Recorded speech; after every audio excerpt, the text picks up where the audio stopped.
teaching me with my imperfections, reaching me when I run the other direction. I'm undone, unraveling my plans. Make me whole again, rebuild me from the inside out, in a way only you know how.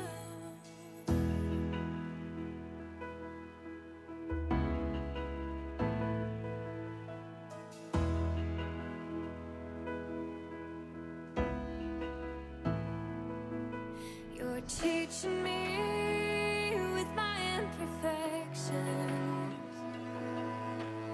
reaching me when I run the other direction. I'm undone, unraveling my plans. Make me whole again, rebuild me from the inside out, in a way only you know how.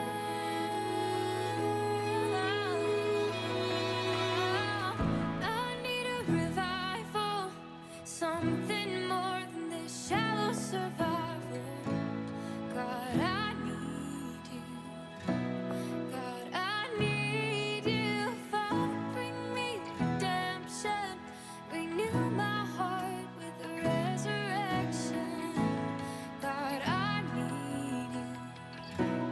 God, I need you now.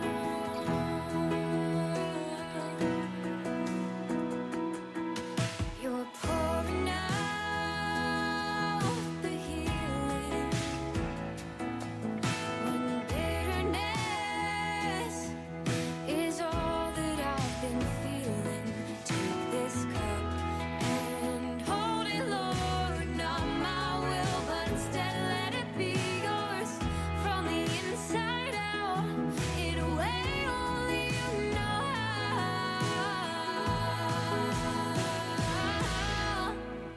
I need a revival, something more than this shallow survival. God, I need you. God, I need you. Father, bring me redemption. Renew my heart with a resurrection. God, I need you. God, I need you now.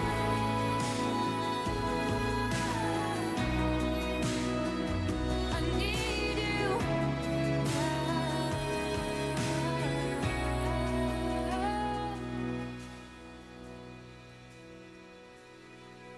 Come alive. Come alive in me. Come alive. Set me free, God. Set me free. Come alive. Come alive in me. Come alive. Set me free, God.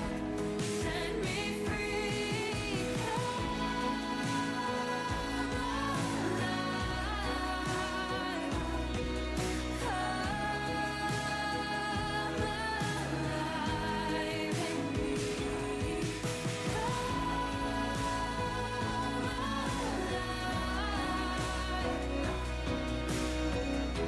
Set me free, God. Set me free.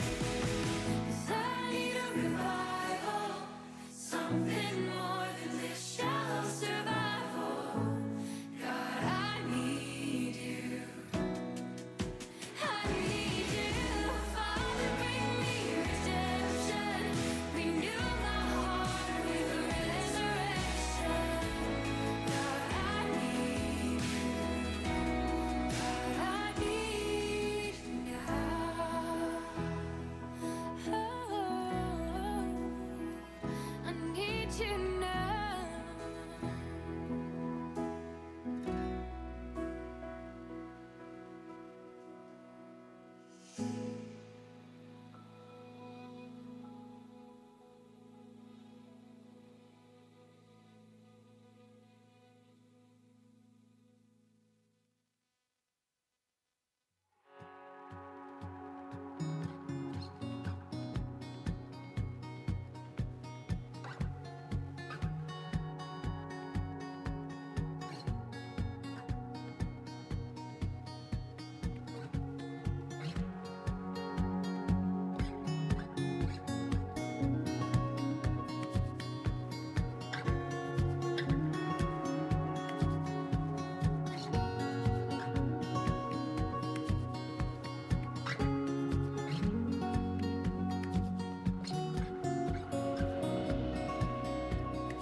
If I go up to the heavens, if I go down to the grave, even there your hand will guide me, your right hand will hold me.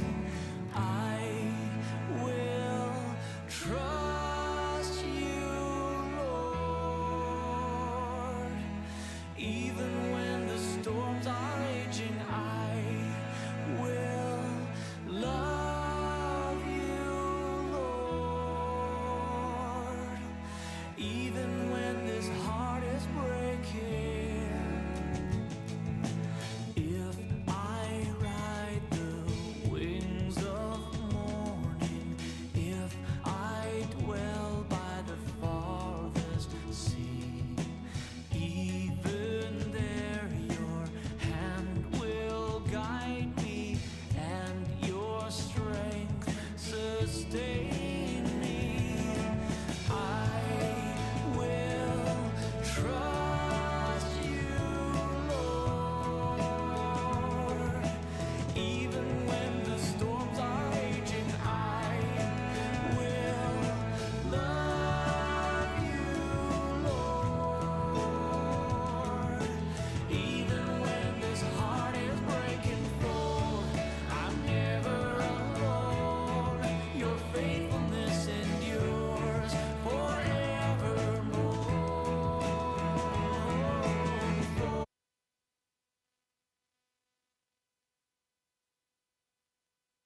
I'm never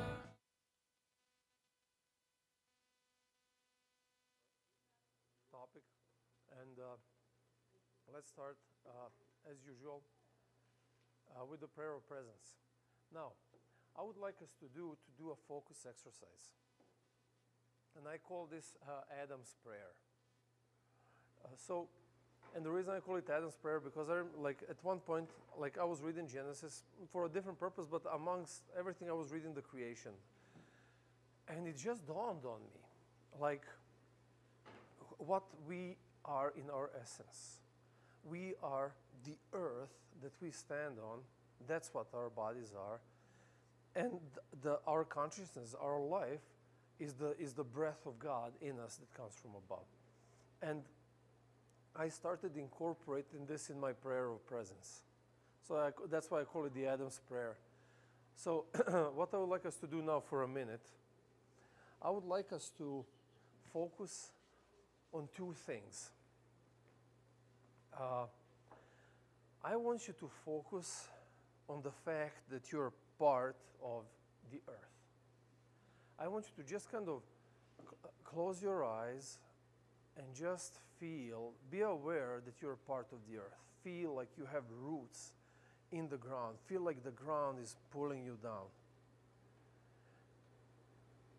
Just kind of feel the weight of the earth pulling you down. And now at the same time, the breath of God that comes from above, feel the breath of God pulling you up into the heaven. It's a really cool sense of being pulled up and pulled down at the same time.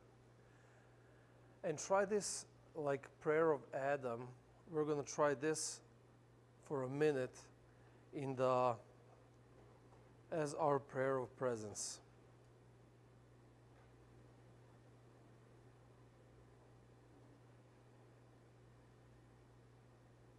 Okay. So remember, feel your body being part of the earth, dragging you down. Feel the breath of God in you, being part of God, pulling you up.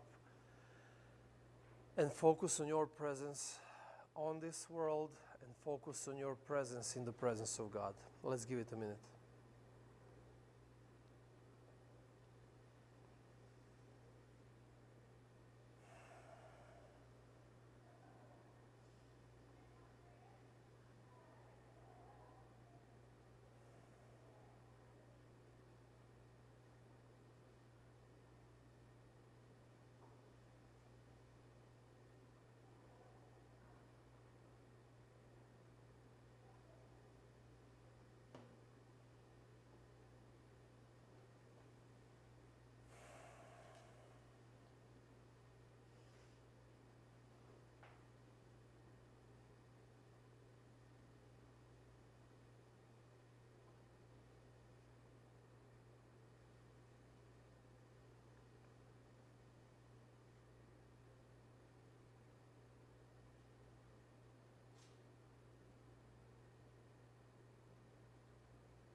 Dear Father, may your Spirit be with us as we open your word, as we try to discover how to deepen our experience in the presence of you, and how to deepen our service to you as a purpose that you have written for us before we were born.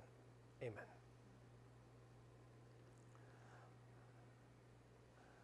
This prayer of presence, it's been months now, pretty much this year.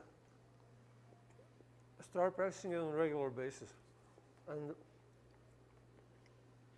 at this point, I would take at least 2 times, even 3 times a day. I would take 15 minutes for it. And Jasmina's doing the same thing. Now, the cool thing that happened, recently she did an annual. And ever since she knows of herself, ever since I've known her, her pulse is averaging in the 90s. Her resting pulse averages in the 90s. And that's the way that she is. And that's how she lived all of her life. Just the way that her heart works. So she did the annual, and she says for the first time in her life, her pulse dropped to 70s. And she contributes that. She says, like, anytime she's practicing the prayer of presence, just like clearing your mind, trying to listen to the Spirit of God, just kind of being present there, like everything settles down, everything kind of finds its place. And interestingly enough, her body is kind of responding to that as well. All right, so what I would like us to talk about today is, okay, Josh, jump to, can you just go back to, yeah. So, yeah, we have neighbors upstairs, so don't get bothered by that. A lot of people are weekend worshipers, and very often we are weekend worshipers as well. We come to church, we do our thing, and so on, and then we go back to the life that we live on a regular basis that tends to have kind of a gap in experience, not just in experience, like in how much you engage with God, but actually in the way you practice your character. You know, we are all fine and nice and good and so on when it comes, when the time for worship comes, but then during the week we go back to being what we're not supposed to. Now, hello, morning. Now, what happens in Ecclesiastes chapter 5, the teacher that writes these words, he starts shifting focus from this world, from this society, from myself, from me and the people I love that I'm connected to, and this is all that we were talking about in the last few weeks. Now he shifts, look upwards. Now he says, okay, we discussed everything horizontal that we could discuss. And we came to conclusions that we came to. And the bottom line of those conclusions is nothing is under control, so just relax. And second conclusion is, whatever you do, you make sure it's benefiting somebody else, not just you. And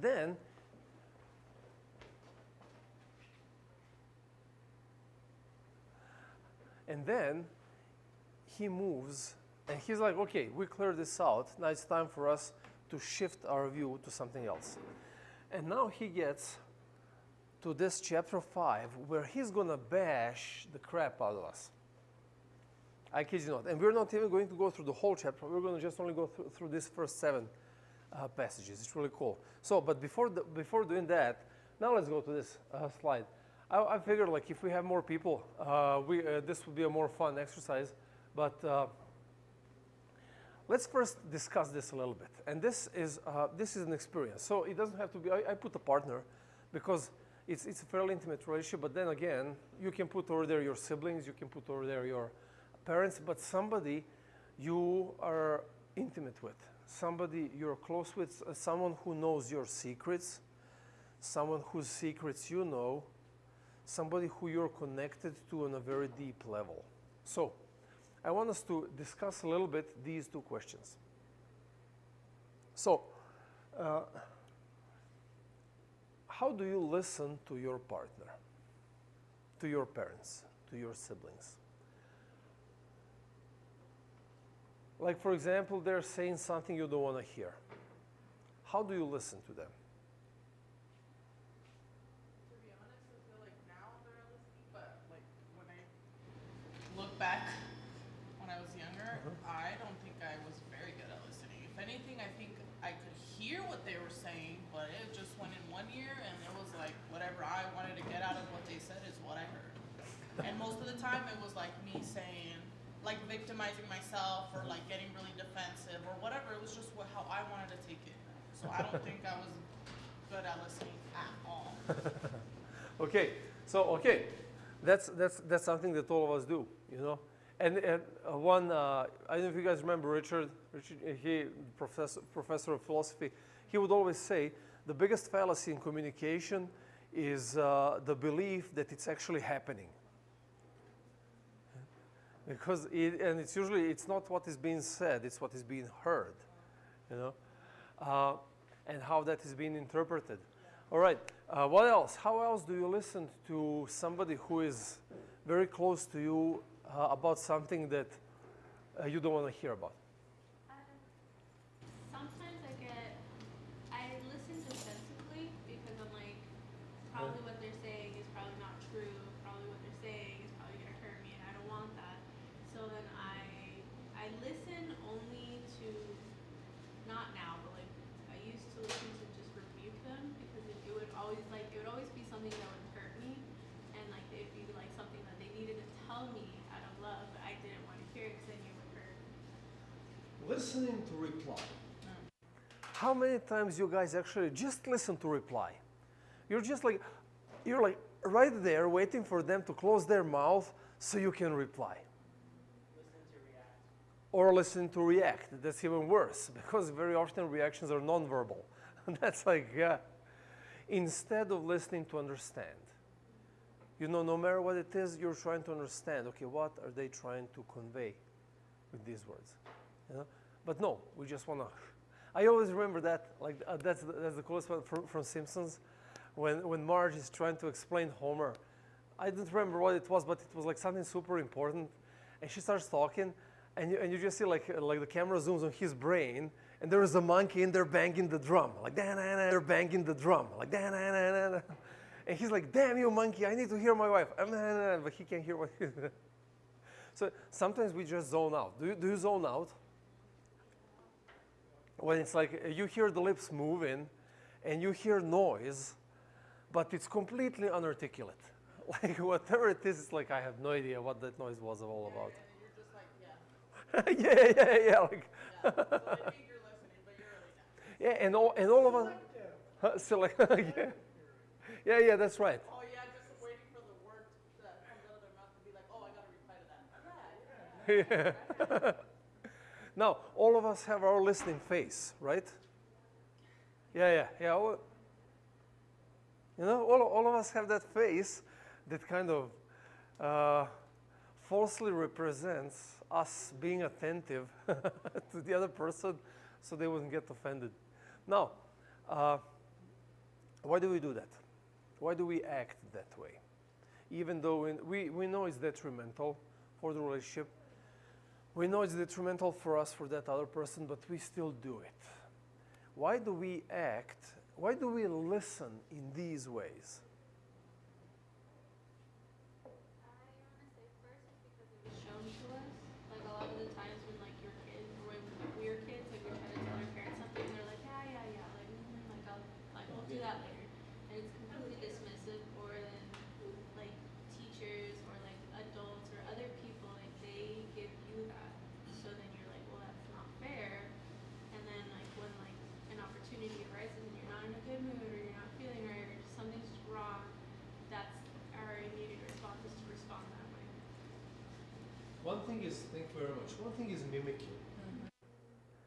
We just mimic, because for our brain, it's much easier to just kind of replicate what it witnessed instead of trying to create a genuine response. So we just, morning. So that's what we do. Okay, why else? Part of like the mask that we wear. Find out what? The part of the mask that we wear to Okay. to society is like a lie. You gotta do like you gotta pretend to listen sometimes. Okay, yeah, there is like part of that as well. But right now, like we're talking about the intimate communication. Where like do you wear a mask with somebody you're close with? You essentially, I mean, you could try. You do because you don't want to hurt them, but they know you very well. Okay. So a lot of this way of listening revolves around our intention to avoid pain, either my pain or their pain, you know? But like I'm really annoyed by what she's telling me right now, but I'm going to be nice and calm. I don't want to hurt her. Yeah. And I'm going to be dismissive and distant because it's going to hurt me. So essentially, there is communication, but it's completely dysfunctional. The prayer that you're asking for is in the work that you're avoiding. Sorry, say again. The prayer that you're asking for is in the work that you're avoiding. Elaborate. There's no need for elaboration. Wait, what does that have to do with listening to your partner? Yeah, that's why I'm asking. If you're talking to your partner and you're being very honest or closed off, or they know that you're not being truly authentic or something, that you're avoiding some work to process. Oh, okay, that's what you should. Okay, thank you Yeah. very much. Yeah, actually, that's a good point. Now that you explained it, I really didn't get it. The first nor the second time you said it. But yeah, that's true. Like sometimes we listen in these ways out of sheer laziness. Because you need, and this is, so when guys get in a fight, how do we solve the problem? High five, come on, we're good, you know?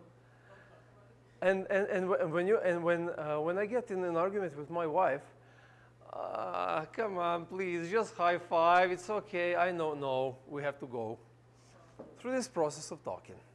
And we have to kind of, because that's the way she is, that's the way she processes. For me, high five is just fine, you know, because I get it, okay, we're good, no. Next 15 minutes, we have to go through this, you know. No, but that's the part of laziness, you know, that's the part of laziness where you don't engage into listening because you know that the next follow-up step is going to be action. And I really don't feel like changing it's usually going to be changing myself, you know, or doing something differently or adjusting or whatever it is, you know. So these are all of the listening issues that we just discussed. Okay, next one that Solomon also writes about is, no, wait. Rush.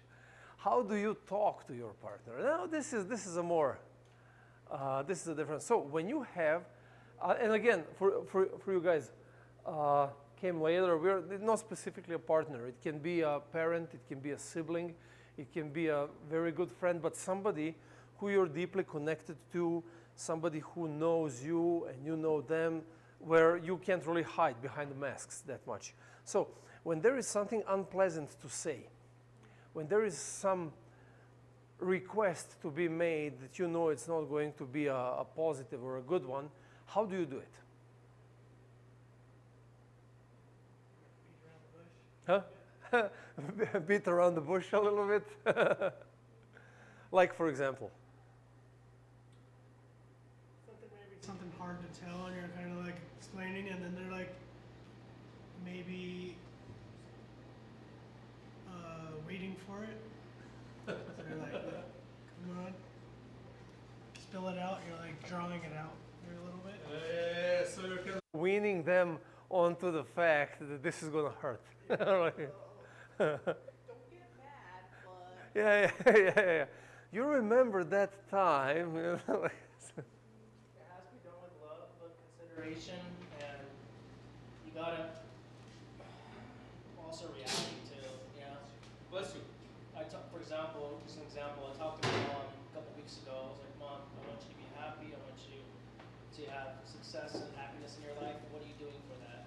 And I talked to her this morning. I was like, hey, remember that conversation we had 2 weeks ago? Yeah, nothing's changed. What's going on? about like tough love. Okay, so One of the ways to communicate unpleasant information is tough love. So, again, if we go back to the listening part of it, a lot of times you try to communicate tough love, all that people hear is tough. You know? So, but essentially, that's why I said, when you communicate to somebody who knows you and you know them, and you know that there is a bond between you guys, it's much easier to communicate tough love like that because you can be more open about the way you speak. Okay, what else? How else do you communicate, for example, when you're irritated with something that really needs to change? How do you communicate that? Burying it deep inside for a long time, Burying it deep inside for a long time and then let it explode later. and then explode later. Okay. That is a nice way to put it. I kind of agree with Philip. I'm a little brutal, like brutally honest. If like something that's bothering me, and I'm like, hey, I've asked you time and time again. I try to be gentle. I try to be like patient with you, but like this is going too far. Like I have to be brutally honest. This is what I don't like. This is what I need you to do to change. And he's like, and it's gonna make us both uncomfortable, but I have to do this anyway. Otherwise, we'll still be uncomfortable. We'll still have this problem. Okay, all right. Well, okay, brutally, there is nothing wrong with brutally honest as long as it's not that brutal. But I guess we can discuss the levels of brutality that are tolerated. The worst thing that I can hear from my wife, hey, we gotta talk. Like, what did I do now? What did I do now? You get the text. Oh, that's even worse. And then I have to dwell on it for the next 4 hours. That's the worst one. It's just, okay. We got over that part. Like it's like I now I know if she tells me that or she sends that message, I know that she's teasing. Because like just tell me straight up. Like I don't have I can't like I can be distracted with these thoughts. I had anxiety, but now I do. It was a good day until now. It was a good day. Now, when we talk and we try to express these things that are necessarily not that pleasant, we are emitting negative vibe, which is normal because the energy follows the words, or the words themselves are the energy. And very often, you can feel it. Like even when you start beating, or when somebody starts beating around the bush with you, you can feel the energy. You can feel, okay, this is going somewhere that I'm not going to like it. A lot of levels of nonverbal communication are very often much louder than verbal communication. Now, we have to take all, and the more adult we are, the more mature we are, more we understand these layers of communication that exist between us.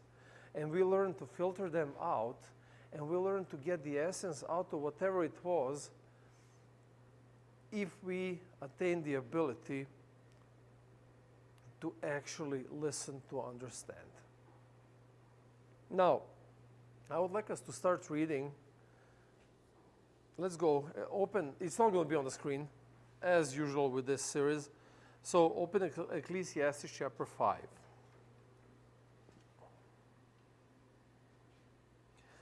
And as I said, today we're going to talk just about first 7 verses, and there are 2 passages here. First passage talks about how to listen to God, and second passage talks about how to talk to God. And I would like us now, this conversation that we had, to try to employ that as we are dissecting these verses, because over here Solomon is pretty brutal about pointing out how bad of worshipers most people are because of their inability to listen. So I'll give you a minute. Read first 3 verses for yourself. Then after that, somebody can read it out loud.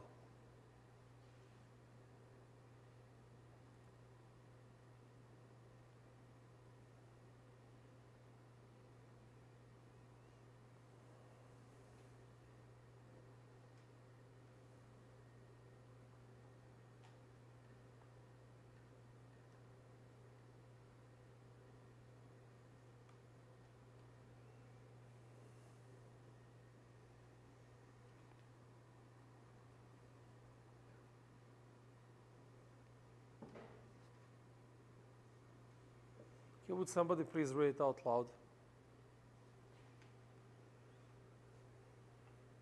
Guard your steps when you go to the house of God. Go near to listen rather than to offer the sacrifice of fools who do not know what they do wrong. Do not be quick with your mouth. Do not be hasty in your heart to utter anything before God. God is in heaven and you are on earth. So let your words be few. A dream comes when there are many cares, and many words mark the speech of a fool. Thank you very much. Pretty harsh words, but let's kind of start going through from the beginning and just kind of try to understand and try to reflect on how you see this in your own life or in lives of people around you. So first thing that he says, he gives an instruction. This is like the sign on the door when you come to God. And he says, guard your steps when you go to the house of God. How do you guys understand this? What does this mean? Guard your steps when you go to the house of God. How would you understand this? I mean, it's a figure of speech. As I said, it's not on the screen. I keep turning because and then I'm like, no. For example, watch what you say or how you act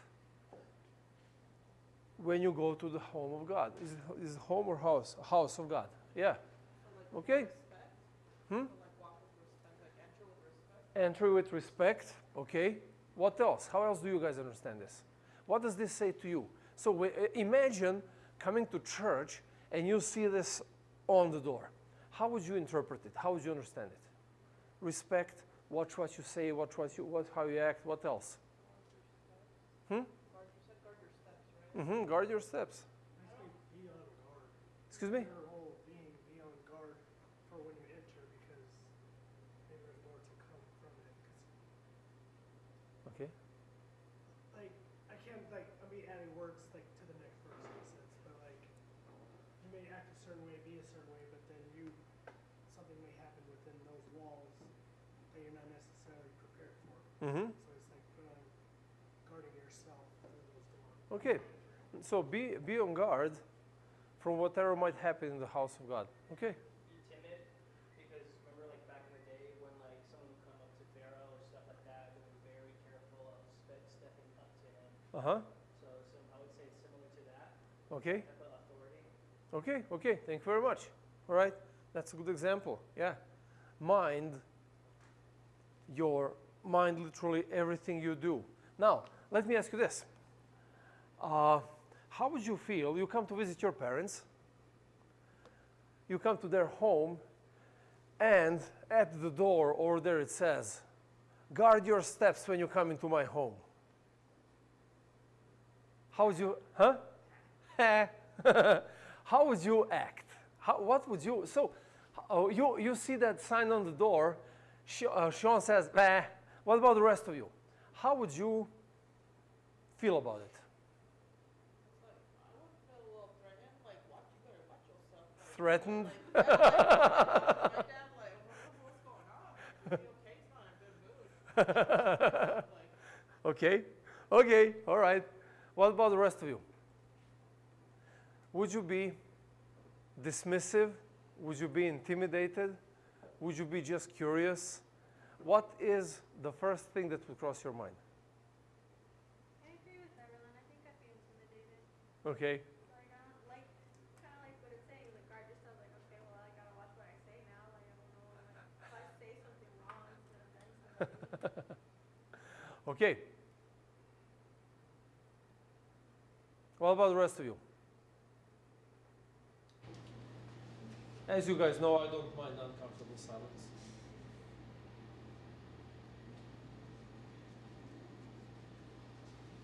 I agree with that. Throw me off. Okay, through your. Okay, because here's the thing: you walk into your parents' home, you know that you're welcome there, unless you really made some grandiose, like whatever, But essentially, you're welcome. Even then, you're welcome there. You're their kid. So you get in there, you kick your shoes wherever, you climb on the sofa with your feet up. Mom, meatloaf, or whatever, But it's like You're comfortable and you're okay there until you see this sign. Now you have no idea what's going on, but apparently you're expected to act differently suddenly.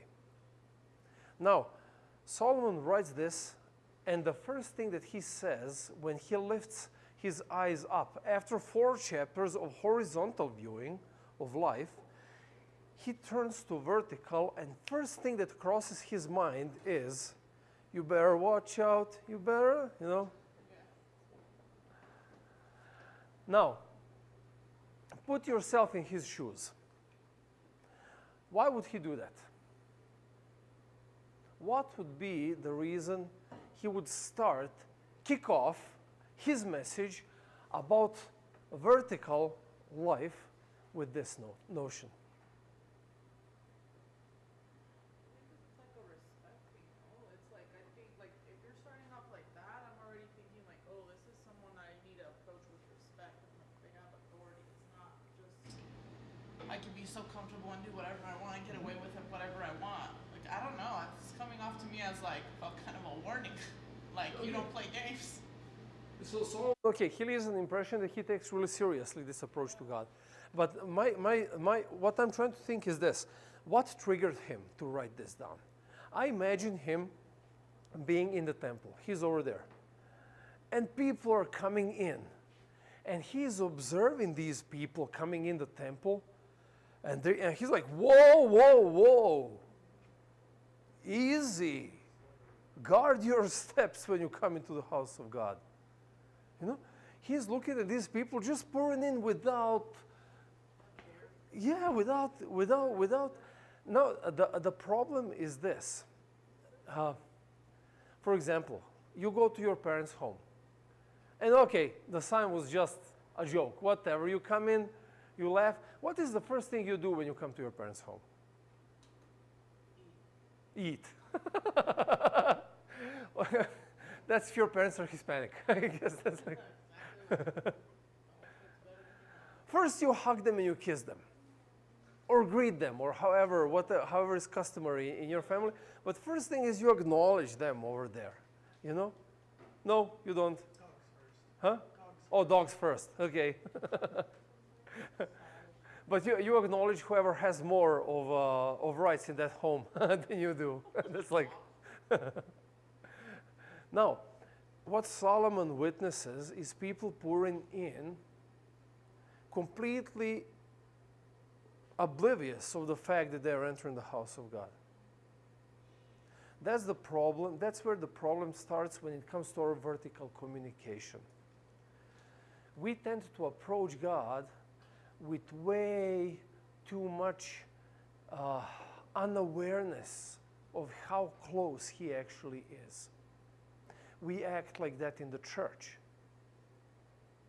We act as if God can see our thoughts, as if He can see things we're playing with our phone while we're over there, as if He doesn't know that we're thinking about our the next week, or how that people said that, or whatever. You know, we ignore His presence very often when we are in the place of worship. And Solomon is like, no, that's not how things work. Because you are either wise or you are a fool. And then he goes on, and he's trying to explain, okay, you need to guard your steps. You need to pay attention to every single thing when you walk into the house of God. And then he moves on. He says to draw near to listen is better than to offer the sacrifice of fools, for they do not know that they are doing evil. Now, over here we have something very interesting. You have two sides. It's either this or it's either that. This is better, this is worse. He says it's much better to listen than to do what? Huh? What in the world is he talking about? First thing I can think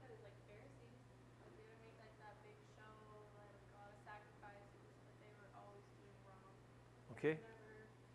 They were never doing what they were preaching. Okay, thank you very much. Pharisees are a good example. They had a whole show and they had a whole procession when they would walk in and the way they would present worship and so on. But yeah, it was nothing more than a lip service. Yeah, in that sense, yeah, you could say that would be a sacrifice of fools. How else do you guys understand that? What else do you see in this sacrifice of fools? I mean, when he says sacrifice, he's talking about, again, thinking in the context of that time, when people would come to the temple at the time, they would bring sacrifice, you know? But he says it's better to listen than to offer the sacrifice of fools. What else would be a sacrifice of fools? Offering the sacrifice of fools.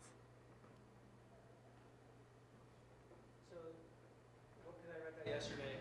I don't think of it as an actual sacrifice because the meaning of a sacrifice means nothing if you're not changing. You're saying, hey, I sinned, here you go, I'm paying for my sin, thank you, bye, and I'm going to keep sinning, I'm going to keep doing the same thing.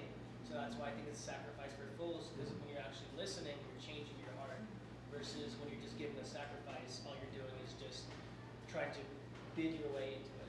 Thank you very much. This is very good, because this is what he's trying to contrast. He says, you're not here to get the way out.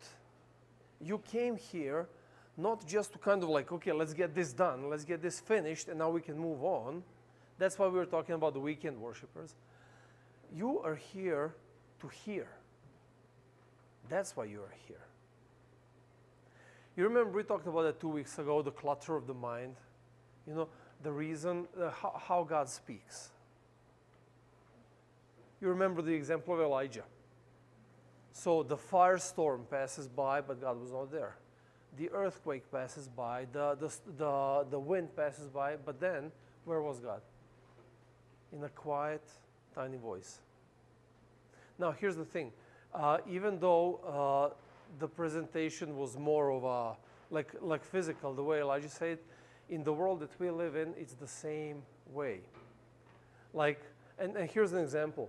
When was the last time you went to a concert? Recently? Last year. Anybody went to a concert this year? Oh, I did. So when you try talking to somebody, but all of you, all of you guys went to concerts. When you guys try talking to somebody at a concert, how loud do you have to be? Like you have to, and if you want to hear them, it's like they're screaming in your ear, you know. Now, the world we live in is just like that. Like we are constantly bombarded with white noise. We are constantly being in a. Just look at this. Like how much do you ever measure your screen time? Do you ever pay attention to your screen time? Well, so I think on Sunday morning I get that report, and I'm like, woohoo!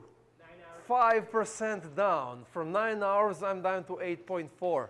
Yeah, like stuff like that, and I'm celebrating the fact that I am down. But here's the thing: we are the white noise comes from everything that fills our mind. We live in a time of informational obesity, and we are constantly addicted to this whole concept of I need more information. I constantly need more information. That's why I told you, when you try that exercise of presence, where you clear your mind, where you're simply focused on being, or on existing and nothing more than that, what happens is you get very antsy.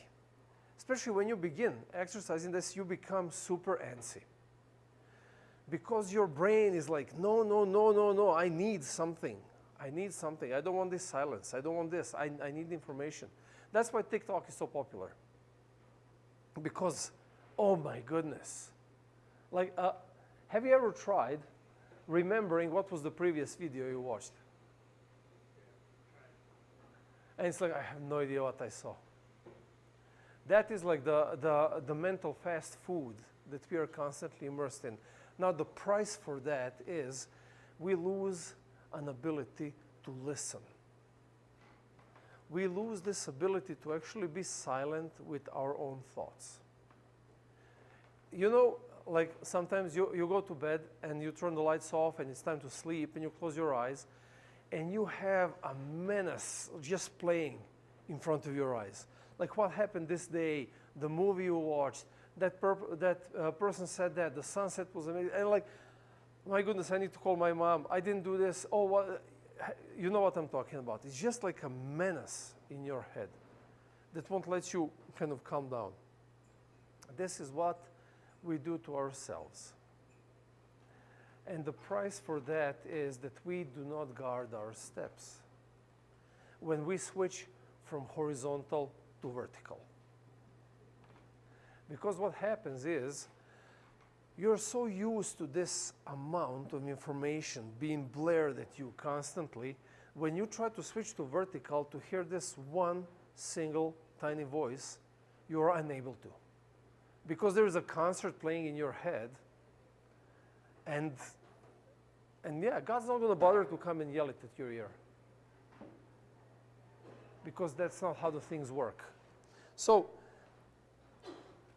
in that sense, when you look at this, so pretty much what Philip described, it was pretty cool, but the idea of offering this sacrifice of fools is idea of walking in your sacred place, your worship time, whatever it is, wherever it is. It could be on Saturday morning here or at another church. It could be when you're taking your devotional time every day, like 8 a.m. before I go for work, you know, I'm going to take my half an hour, 45 minutes, and so on. It could be any of these times. But the whole point is you walk into a vertical, attempt to vertical connecting while you did not disconnect horizontally. So you come in the worship time while your mind is completely horizontal, completely focused on, did you guys watch the Nuggets game? Oh, they crushed them.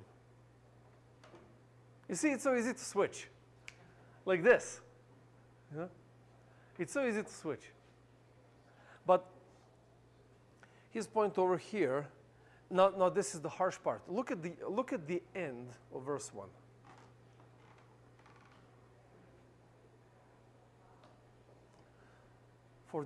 So there are two really bad things that are mentioned over here. He says, for they do not know that they're doing evil. Now, first thing that is super disturbing is they do not know.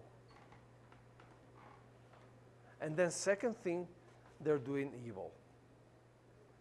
Now, we have to have in mind that those they, that's us. And there is nothing worse than being in a situation that you're completely oblivious of doing something wrong. Which means if you're oblivious of doing something wrong, you think you're perfectly fine. Yeah, I'm fine. Everything, yeah. This is the way that things are, and it's okay. But the reason you don't know is because you don't listen. So, before we continue, let me ask you this.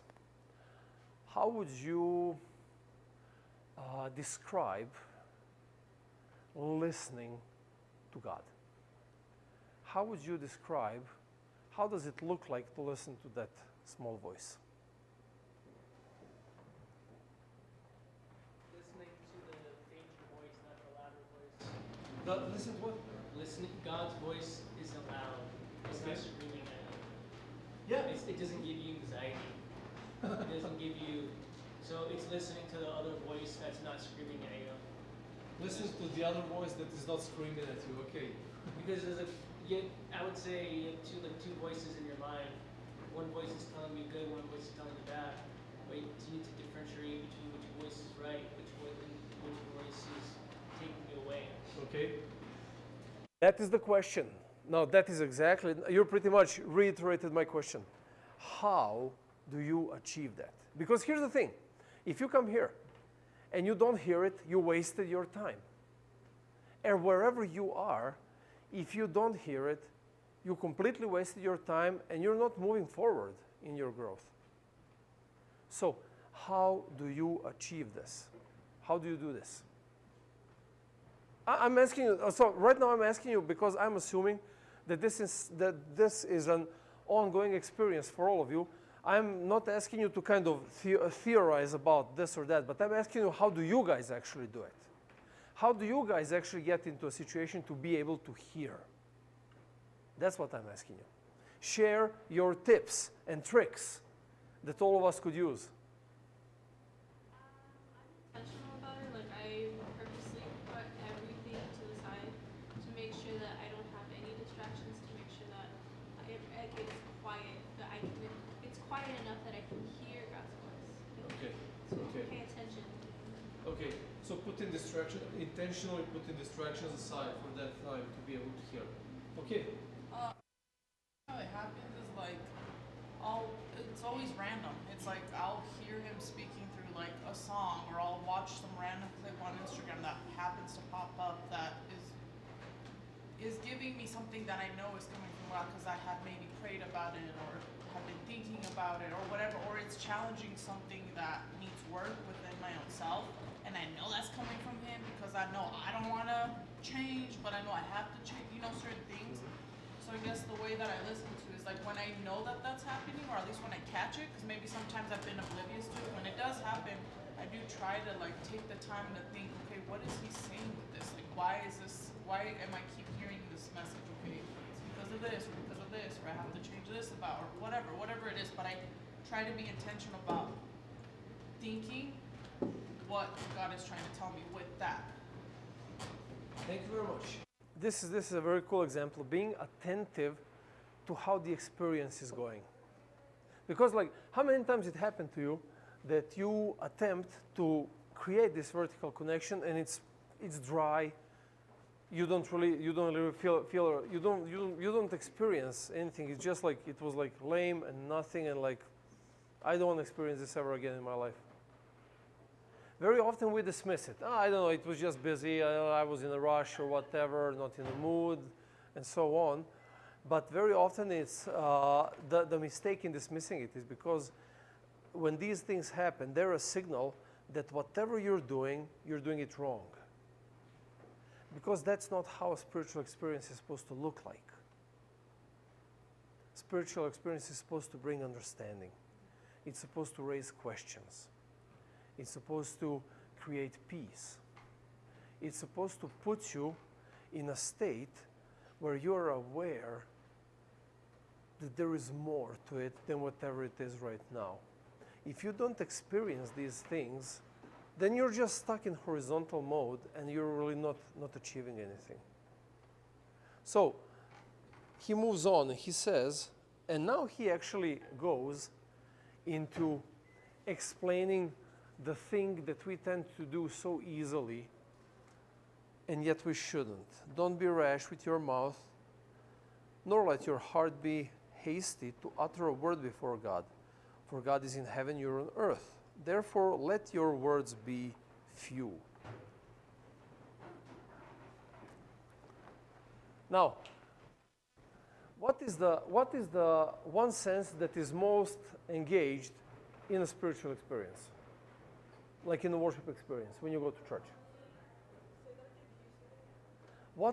What sense out of 5 is the most engaged in a compelling worship service? Uh-huh.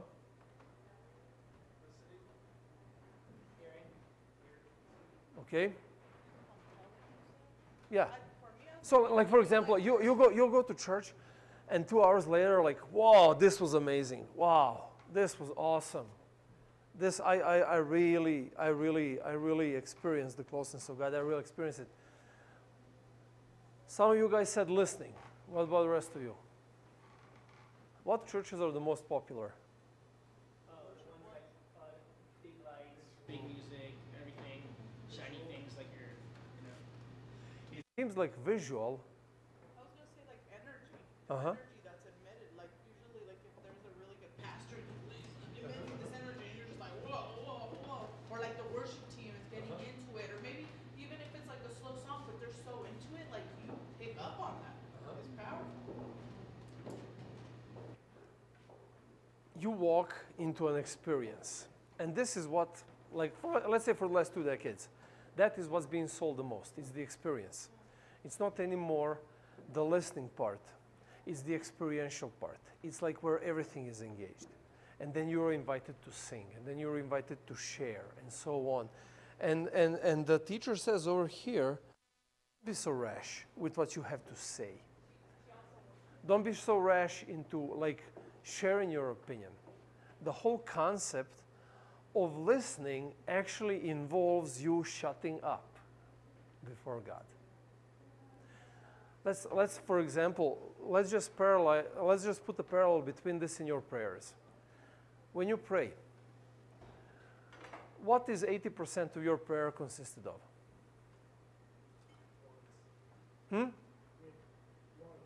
Wants. Worries. So, God, I need help with this, I need help with that, God, this is the problem, that is the problem, and so on. And usually, our words revolve around something that God needs to do, not about something that we need to do. You remember, I can't remember who I talked about that. I suggested that to several people, but I usually when people come and they're like in a bad mood, if they're depressed, like here's the deal. For the next week, you only pray prayers of gratefulness. Do not ask one single thing from God. Absolutely nothing. The moment you say please, you stop yourselves. Just zip your mouth, zip your spiritual mouth, and don't say it. For a week, every single prayer that you say should be a prayer where you're going to thank God for whatever is happening in that moment. And anytime people do that, people come back and like, wow, that was actually a pretty cool experience. It was pretty sobering and pretty refreshing. No, because you come to realize that you don't have what to say. Like, amen. You know? So Solomon finds it very important for us to shut up before God. And then the verse 3 kind of ties it back into the previous chapters. He says, for a dream comes with much business, and the fool's voice with many words. So, if you remember, what was the much business? All the toil, the breath, the dreaming, all of these horizontal ideas, they come with us focusing on horizontal, and then he says a parallel. Same thing, a fool's voice before God comes with many words. You talk too much before God. Try being silent before Him, because then you will be able to hear and to listen. And then he talks after that about talking before God, like how you're supposed to talk before God. What time is it? 11:40. Okay, we have another 15 minutes to kind of go through this and then wrap it up, since we started a bit later. When you vow a vow to God, do not delay paying it, for He has no pleasure in fools. Pay what you vow. It is better that you should not vow than that you should vow and not pay. Let not your mouth lead you into sin, and do not say before the messenger that it was a mistake. Why should God be angry at your voice and destroy the work of your hands? For when dreams increase and words grow many, there is vanity. But God is one you must fear. This is intimidating. So let me ask you this. When you talk to God, when you say things to God, actually no, when was the last time you made a vow? Anybody? Like back in the 18th century? Like, yeah. Just because I was about to get into a fencing duel with my neighbor over a lost cow. Yeah. We don't make vows anymore, right? It's just, what would be a contemporary of a vow today? Make a promise you can't keep to God. Or just make a promise, yeah. To make a vow is like make a promise. Now, here's the thing. Let me ask you this, honestly. Why do we need promises? Accountability. Okay. What is the difference between a promise and just saying so? Like, yeah, I'll see you tomorrow. Hey, I'll promise I'll be there. What is the difference? Seems like a stamp. Huh? Like a stamp. Stamp. Type stamp. All right. Okay. On this date, he said he promised. Because as kids, we were always like, you promised to be my best friend forever. And then see where those friends are now. Okay, let's talk about adults. Let's forget the kids. But Why do we? But as we it's kind of that mentality still. It's like, oh, they promised, so they're going to do it. So that means this. If you say that you're going to do it, you don't have to do it. Exactly. Right? But if you promise that you're going to do it, then you have to do it. Kind of like what Philip said, accountability. Okay, so there is more accountability if you promise than if you just say so. I want to say yes because a lot of people just say they're gonna go to stuff just to please the other person. But a lot of the times when you're like, yeah, I promise I'll be there, it's just like I'm going to do my darndest to be there. Okay. You know? So there is a way in a promise. Like there is not a way, a wait in like when you say that. Okay, now, do you know what Jesus said about promising? You guys remember that? Come on. Better not to make promises. He said it's better not to make promises. What did he say? It's either yes or no. You see, this is interesting. It's either yes or no. Because here's the thing, the moment you say yes, you said it. This is happening. Or you said no, that's not happening. Why do you need to reiterate it with a vow or with a promise? He's making the same point over here in these verses that we just read. Because here's the thing, what do we do in our like conversations with God? Especially when we are stuck with situation. Have you ever Oh gosh, yes. Like Trey, like, oh God, if you help me with this, I promise I'm gonna be extra good this week. Have you guys ever? Come on, please, be honest. Did you ever do that? Yes. Lord, just help me this time, and I'll definitely make sure. You know, we do this. Why do we do this? Why do we make promises that we don't keep? Because we know that God is not going to bash us, right? What's God going to do? Is He going to come and smack you? Is He going to show up at your workspace and say, hey, you were supposed to be at church yesterday and you didn't show up? No, right? It's easy to make promises to somebody who is not going to hold you accountable, right? When did God hold you accountable? Let me ask you this. When did God hold you accountable last time you promised something and you didn't do it? Excuse me? I said conviction. Oh, you feel bad. You're just going to feel bad about it, yeah? But essentially, nothing really happened, right? Like you make a promise to me and then you break it, I'm going to I'm going to make sure that you know and everybody knows that, hey, you promised you didn't do it. You guys know me well. But God is not going to do that kind of stuff. I don't think it's merely just about the promise. It's about the repetition of those habits that you're doing. So if you're not keeping a promise with God, you're not keeping a promise within yourself, you're not persistence in more things, and then that's when like bad things start to happen and they start falling in your butt. It's because of repetition of things that you're doing. Thank you very much. Okay. Yeah, that's a good example. Yes.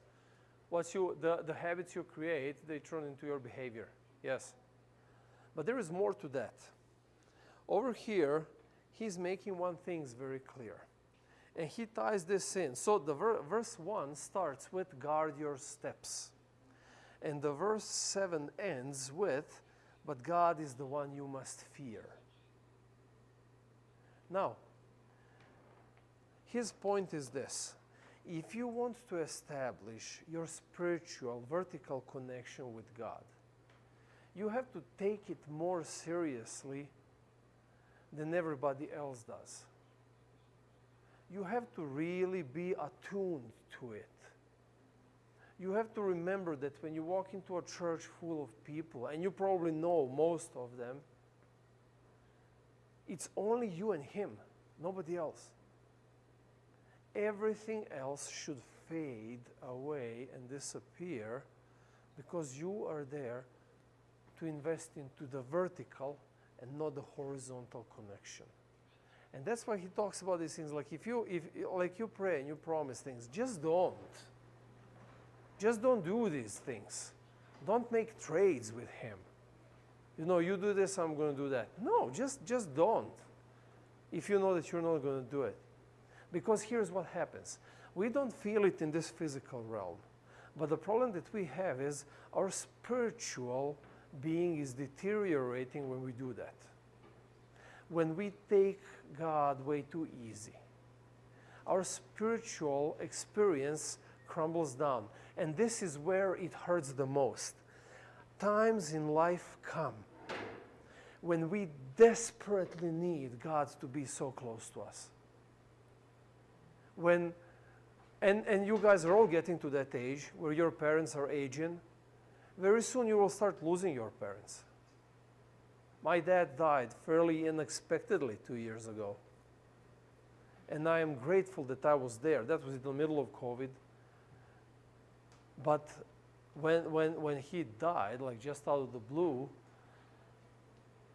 I was so appreciative of God that was there by me. But here's the thing. I did not invest then into my relationship with him. I have been investing for all of this time. I've been trying to take him serious. I've been trying to deepen my understanding. I've been trying to find new ways to experience this spiritual connection. And when I needed him the most, not that he was not there, he was there, but I was open to hear that tiny voice. And you guys will see, that is just an example that is fairly close. That's why I brought it up. But there are numerous things that will hit you in life where you will really need him. It could be a heartbreak. It could be a loss of a job. It could be a cancer diagnosis. It could be like, who knows what can happen to you. But these are the moments when you fear when the fear from horizontal starts taking over. It's when you seek refuge in the vertical. But right now, when the going is good, if you did not invest in this way your time to develop and create your vertical connection, you're not going to have it when you need it. And then when horizontal starts crumbling down and you have no vertical to hold on to, that is when you break. That is when you fall, and that is when no one can pick you up. So that's why he is so harsh. That's why he's calling these people fools. People who just, walk into a worship experience as they own the place. And a lot of us do that all the time. He is so harsh. This is tough love. This is an example of tough love, where he is harsh, calling us fools, because he really wants us to understand that we desperately need to have this solid, strong, vertical connection right now while we are at peace with the world around us. Because the world throws enemy in an instant, and when it does, if you don't have it, you are a fool. But of your own making, and it's nobody's fault. So, the weekend worshipers need to die. You need to stop being a weekend worshiper. You need to stop with informational obesity. If you want to hear the voice of God, you need to find a place of silence, not in here, but in here. I long ago, probably a few years back, I remember a decade and a half ago, I was the first one who started reading the Bible off of my phone. And it was cool and novel in the church. The youth pastor, look, he has a Bible on his phone, and it's cool. And I did it because I wanted to motivate young people to have Bibles on their phone so they can read it. Now I stopped doing that ways back. When I take my time for my devotional, no, I grab a book. And I put literally the same thing, like distractions, not just out of my sight, but away from me. I don't want to even be tempted to reach for it. It's going to be in another room. I'm going to sit elsewhere. Because I know how easy it is for me to kind of, just to check. Or the worst thing that happens is when I leave my phone aside, but I forgot to set it to silent. And over here I'm reading, and I hear a text message. Okay, So, but I'm just telling you, seriously, guys, if you want to have every single day this vertical experience of spiritual connection, you have to clear the ground and clear your mind for God to be able to do that.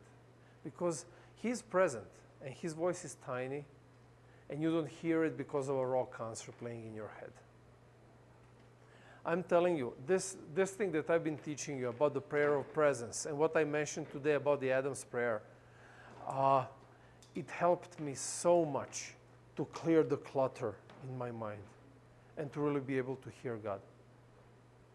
And I hear some things I never heard before in my 30 years of Christian experience, spiritual life. God is telling me some things I never heard before. But they are deepening my understanding of who He is and who I am. And I feel that I'm growing. I know that I'm growing in my spirit. I feel like you have to let go 100% of everything to get to that level. Let go of your ideas, your wants, your plans, your goals, anything that's holding you down, it's addiction, whatever it is. You know. Next week, we're going to do another exercise that actually relates to what Philip just described. Next week, we're going to do an exercise of detachment. But I'm going to tell you about next week.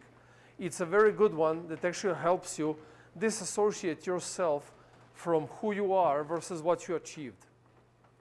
If I ask you, who are you? What are you going to say? Who are you? There are like a dozen different answers that you can give me right now. Male, female, American, Indonesian, Hispanic, construction worker, detailer, nurse, Bosnian prince, hairy, lacking hair, like a short, tall, like there are whole things that we identify ourselves by. But none of that stuff is us. None of that stuff is you. That is just how you look like or what you do, but not who you are. Next week, I want us to connect just to who we are. But okay, we'll talk about that next week. Anyways, please remember this as you're going through this week and as you're investing into your devotional experience and connection with God. Okay, any questions? Excellent. So, oh, okay, dang it. You're like, I got you, Milosh.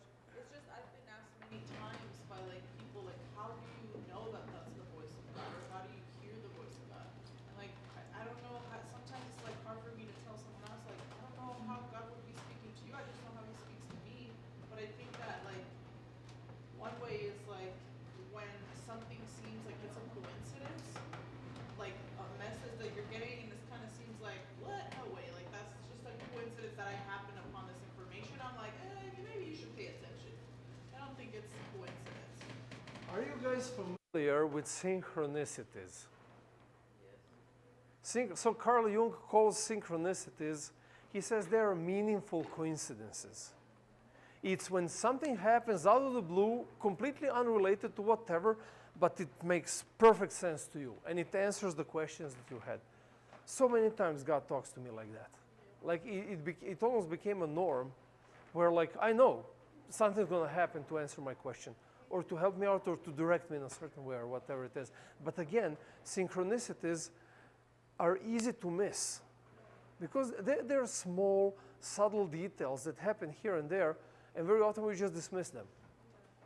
But if you attain this ability to clear your mind so you can focus on small voice, on tiny voice, you start catching those more and more. And you realize they're more common than you even knew. That's one of the ways that God will talk. All right, so time for us to close. Do we have, who are we going to volunteer?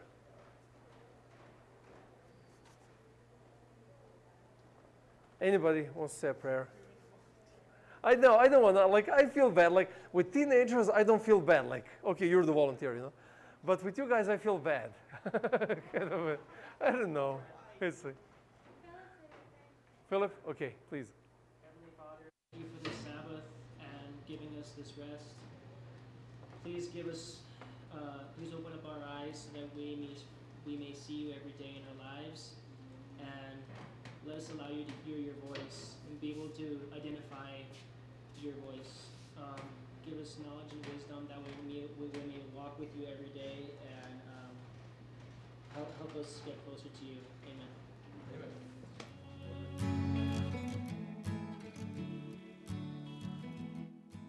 If I go up to the heavens, if I go down to the grave, even there your hand will guide me. Your